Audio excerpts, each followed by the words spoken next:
हरे कृष्णा, राधे राधे भक्तों, आप सभी को बसंत पंचमी के त्योहार की ढेर सारी शुभकामनाएं। माघ मास के शुक्ल पक्ष की पंचमी तिथि को बसंत पंचमी का त्योहार मनाया जाता है और साल 2026 में इस बार ये दिन 23 जनवरी दिन शुक्रवार को है। इसी दिन माता सरस्वती का प्राकट्य हुआ था और माँ सरस्वती को ज्ञान, विद्या, कला और संगीत की देवी माना जाता है। तो आइए जानते हैं बसंत पंचमी की पूजा की सरल विधि। तो आप चाहे तो ये पूजा अलग से चौकी लगाकर सरस्वती माता की कर सकते हैं या फिर घर के मंदिर में भी आप इसे कर सकते हैं। इस दिन आपको माता सरस्वती की पूजा के साथ साथ लड्डू गोपाल जी का पूजन भी ज़रूर करना है, क्योंकि कहते हैं भगवान श्री कृष्ण ने ही सबसे पहले माता सरस्वती की पूजा की थी।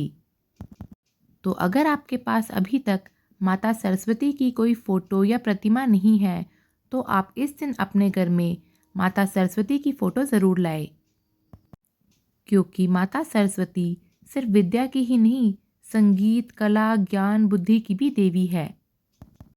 इस दिन अपने बच्चों के साथ साथ परिवार के सभी सदस्य मिलकर माँ सरस्वती का पूजन ज़रूर करें।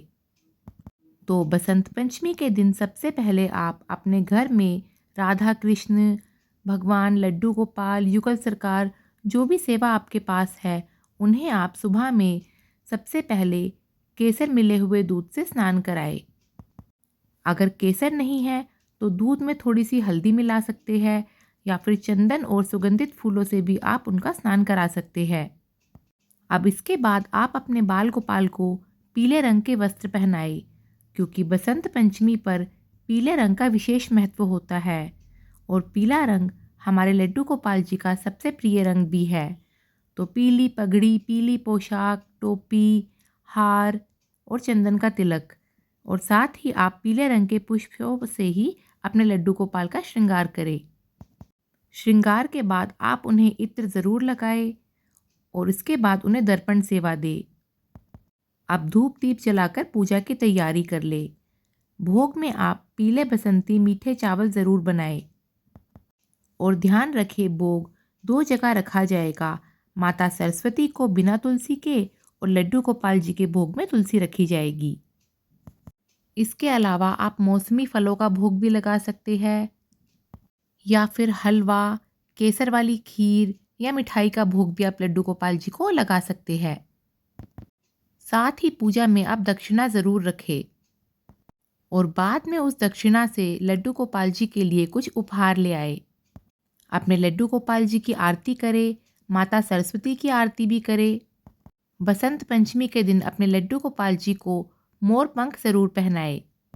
अपने मंदिर में सुंदर से सजावट कर ले और पूजा संपन्न होने के बाद लड्डू गोपाल जी को गुलाल ज़रूर लगाए, क्योंकि बसंत पंचमी के दिन से ही हमारे ब्रज में लाला की होली शुरू हो जाती है, जो 40 दिन तक चलती है। तो अगर आपके पास गुलाल नहीं है तो आप फूलों की पंखुड़ियों से घर पर गुलाल बनाकर तैयार कर सकते हैं या फिर आप चंदन भी अपने लड्डू गोपाल जी के गालों पर लगा सकते हैं। तो इस तरह बसंत पंचमी के त्यौहार के साथ साथ होली की शुरुआत भी हो जाती है। और बसंत पंचमी के दिन आप अपने बच्चों से माता सरस्वती की पूजा ज़रूर कराएं। उनकी कॉपी किताब का पूजन भी आप इस दिन ज़रूर करें। इसके अलावा संगीत से जुड़े हुए यंत्र अगर आपके पास है, जैसे ढोलक, मंजीरा, हारमोनियम, इनका पूजन भी आप ज़रूर करें। नहीं तो लाला की बांसुरी का पूजन ही आप कर ले। इसके अलावा आप पूजा की घंटी और शंख का पूजन भी ज़रूर करें। और हो सके तो जो छोटे बच्चे हैं जिन्होंने अभी स्कूल जाना शुरू किया है या जाने वाले हैं, उनके लिए एक नई कॉपी पेंसिल लाकर पूजन करें और बच्चों से उस पर कुछ ना कुछ अक्षर या भगवान का नाम लिखवाए। इससे उनके ज्ञान में वृद्धि होगी। माता सरस्वती को पीले या सफ़ेद फूल चढ़ाए।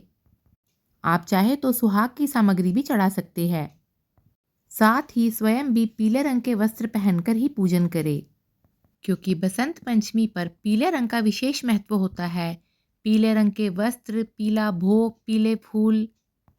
तो बसंत पंचमी से ही चारों ओर हरियाली छाने लगती है और पेड़ पौधे जो सूख रहे थे अब फिर से हरे भरे होने लगते हैं और धीरे धीरे सर्दी भी कम होने लगती है। तो बसंत पंचमी की पूजा हम सभी को ज़रूर करनी चाहिए ताकि माँ सरस्वती के आशीर्वाद से हमें अपने जीवन में हर क्षेत्र में सफलता प्राप्त हो। इस दिन हमें अपने मस्तक पर हल्दी या चंदन का तिलक भी ज़रूर लगाना चाहिए और संध्या पूजन के समय आप घर में कुछ समय भजन कीर्तन ज़रूर करें। तो इस प्रकार खूब धूमधाम से बसंत पंचमी का त्योहार मनाइए।